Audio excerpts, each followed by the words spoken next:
to welcome Your Excellency and Mrs. Tarman to the Philippines as we celebrate the history of our long-standing friendship.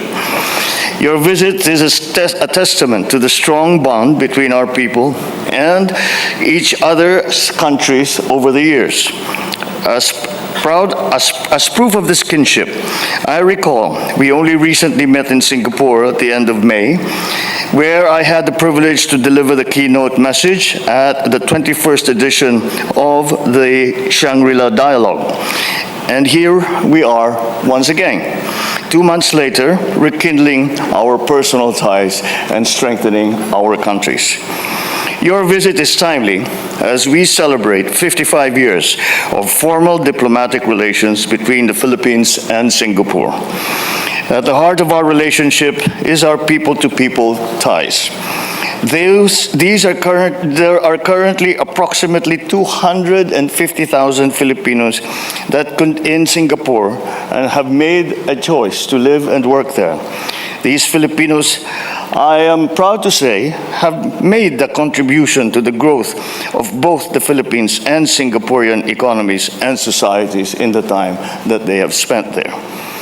This afternoon, I was pleased to see the expansion and deepening of our cooperation in the fields of health and environment.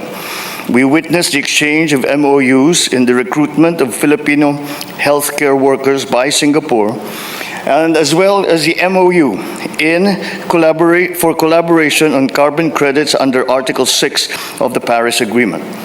These MOUs are a testament to the confidence that our two countries place in one another and our strong desire to protect our planet. Before I close, I would like to share a short observation. When I visited Singapore, your country graciously named an orchid after the First Lady and myself.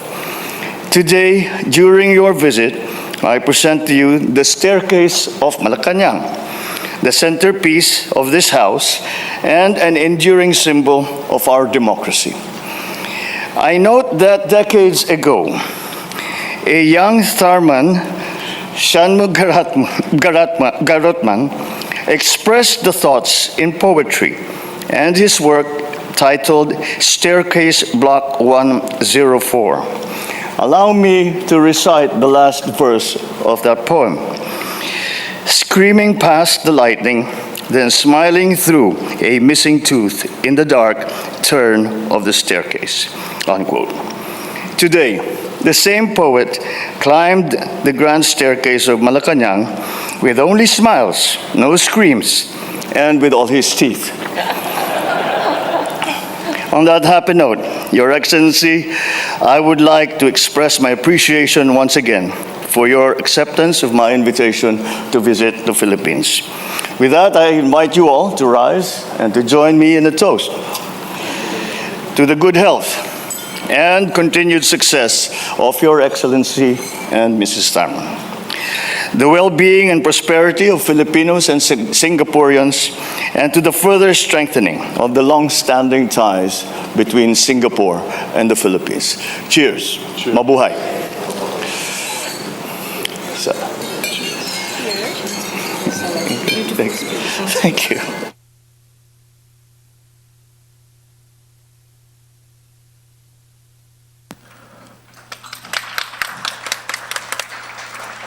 May we invite His Excellency, President Tharman Shanmugaratnam, to deliver his remarks. Your Excellency, President Ferdinand Romualdez Marcos Jr., President of the Republic of the Philippines, First Lady Luis Araneta Marcos, distinguished guests, ladies and gentlemen. My wife and I, together with my delegation, are truly happy to be here in the Philippines. The Philippines is a land blessed with many treasures, from lush rice fields and a richness of biodiversity to pristine white sand beaches and sparkling blue seas to this gleaming metropolis. But its greatest treasure is in its people and their effervescent spirit. I would like to thank President Marcos Jr. and the First Lady for inviting us to visit and for your warm and generous hospitality. At our joint press conference, President Marcos Jr. and I had spoken about the enduring friendship between our countries as we celebrate the 55th anniversary of diplomatic relations this year. It is an exciting, forward-looking, and mutually beneficial relationship. Ours is a relationship that has been carefully nurtured over the years by successive generations of leaders from both sides. It was my great pleasure to present President Marcos Jr. with a pot of gold-plated Dendrodium Ferdinand Luis Marcos, a unique orchid hybrid, which was specially cultivated, as President Marcos Jr. just said, to celebrate his and the First Lady's state visit to Singapore in September 2022. So we've got an original Dendrodium Ferdinand Luis Marcos and then plated it in gold. And the Dendrodium Ferdinand Luis Marcos is a robust, free-flowering orchid hybrid that produce semi-arcing inflorescences of 50 to 70 centimeters in length. In fact, we just had the pleasure of looking at the actual specimen just outside this room. And each of these inflorescences bearing 20 to 30 flowers. It showcases the indomitable spirit and resilience of the Philippine people and their approaches to embracing challenges head-on. The original violet, lavender, and bluish mauve hues of the orchid hybrid also reflect the warm and long-standing friendship between our peoples. I would like to thank President Marcos too for the precious gift of the Waling Waling orchid. This is indigenous to the Philippines and is a large and exceptionally beautiful orchid. I can see why it has been referred to as the queen of the Philippine orchids and the special place that it holds in the hearts of the Philippine people. The unyielding spirit of the Philippine people was on full display at the Paris Olympics, with the country's exceptional showing of 2 gold medals and 2 bronze medals. Many in Singapore, not only the 200,000 plus strong Filipino community there, cheered on Philippine gymnast Carlos Yulo as he became the first Filipino to win a pair of Olympic gold medals, and indeed the first from an athlete from any ASEAN nation. A number of athletes of Filipino heritage representing other countries at the Olympics also did very well in a variety of events, including fencing, gymnastics, and tennis. Our athletes admire and celebrate each other's achievements. The Philippines has the much larger talent pool in sports and has traditionally excelled in boxing, gymnastics, and weightlifting. Singapore is making good progress in sports such as badminton, table tennis, swimming, athletics, and bowling. And tonight, as we celebrate the 55th anniversary of diplomatic relations, I look forward to welcoming another Philippine eagle to Singapore.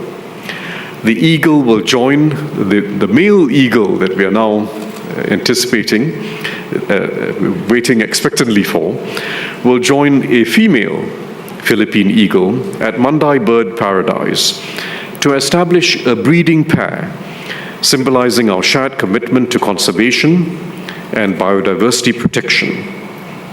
I should add that the previous attempt at pairing 2 of them, the female eagle with the male eagle, was not entirely a success, because although the male did attempt to attract the attention of the female, it was a case of unrequited love.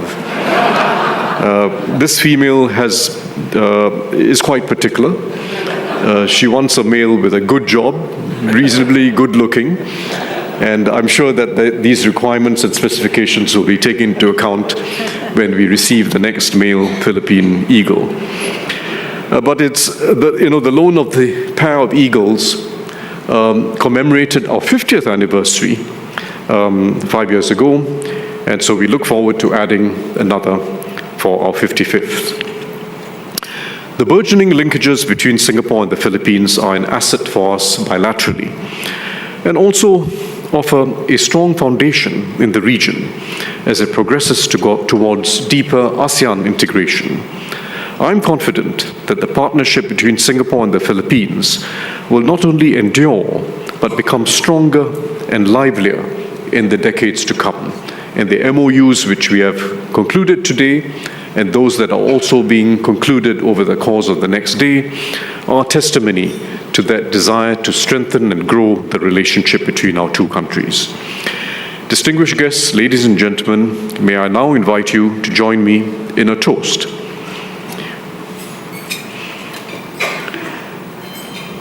To the good health and success of President Marcos Jr. and First Lady Araneta Marcos, to the continued peace, progress, and prosperity of the Philippines, to the enduring friendship between Singapore and the Philippines. Mabuhay! Mabuhay!